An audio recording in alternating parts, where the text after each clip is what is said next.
Introduction to Violet Sorrengail and Basgiath. War College. Violet Sorrengail has spent her life training to become a scribe, dedicating herself to books and history, avoiding the brutal path of war and combat. However, her mother, General Lilith Sorrengail, a commanding and often ruthless leader of Navarre's military, has other plans. She forces Violet to join the Rider Quadrant at Basgiath War College, where students train to bond with dragons and become warriors in the war against Navarre's enemies, particularly the Kingdom of Poromiel. Basgiath is no ordinary school. It is designed to break and kill the weak.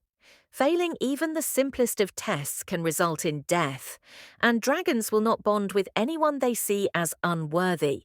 To make matters worse, students are encouraged to eliminate their competition, making assassinations and betrayals common. Violet is at a severe disadvantage. She is physically weaker than most cadets, thanks to a lifelong condition that makes her bones fragile. Many, including her fellow students, believe she won't survive even the first few days. Dangerous allies and deadly enemies. From the start, Violet is marked as a target. Some of the strongest cadets, including Jack Barlow, make it their mission to eliminate her. Jack openly states that she won't live through the trials. She also catches the attention of Xaden Rierson, the brooding and lethal wing leader who is the son of a rebel leader. Years ago, his father led a rebellion against Navarre, but was executed, along with other rebels, by Violet's mother. This means Xaden has every reason to hate Violet. He is dangerous, powerful, and one of the most skilled riders in the quadrant. However, Violet is not entirely alone. Her childhood best friend, Dane Atos, is a squad leader and constantly tries to protect her, even if his protectiveness often holds her back. She also finds support from Rhiannon, a fellow cadet who quickly becomes one of her closest friends.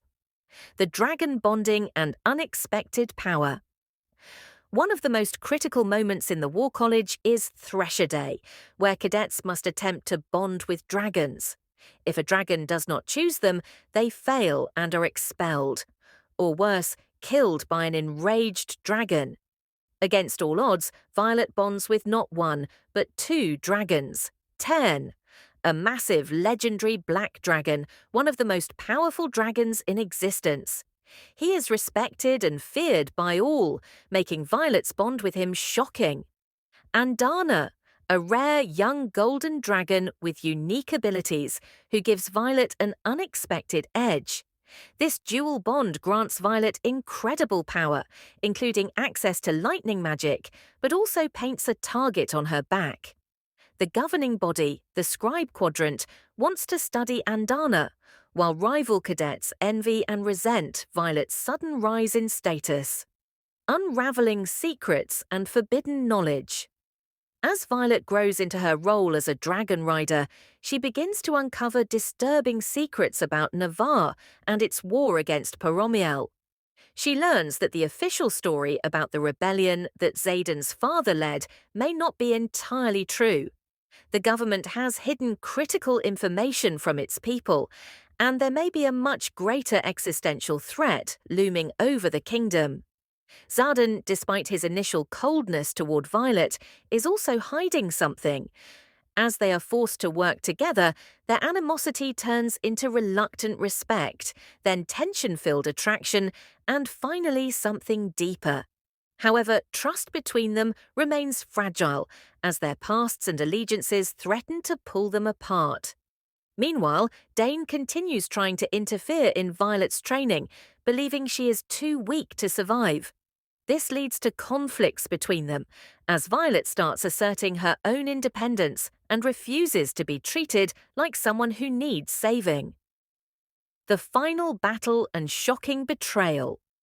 As Violet and her squad begin real combat training, they are sent on missions that reveal just how unprepared they truly are for war.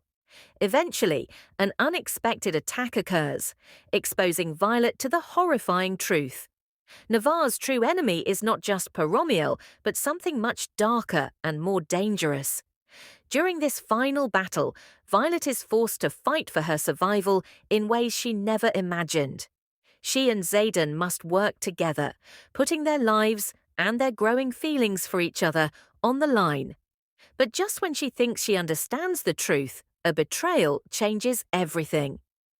Cliffhanger, ending, and what's next? By the end of Fourth Wing, Violet has proven herself to be far more powerful and capable than anyone expected. But she also learns that the war she has been preparing for is built on lies and hidden agendas. The book ends on a huge revelation that sets up an even more dangerous and unpredictable path ahead. The sequel, Iron Flame, continues Violet's journey as she faces even greater enemies, deeper conspiracies, and life-altering choices.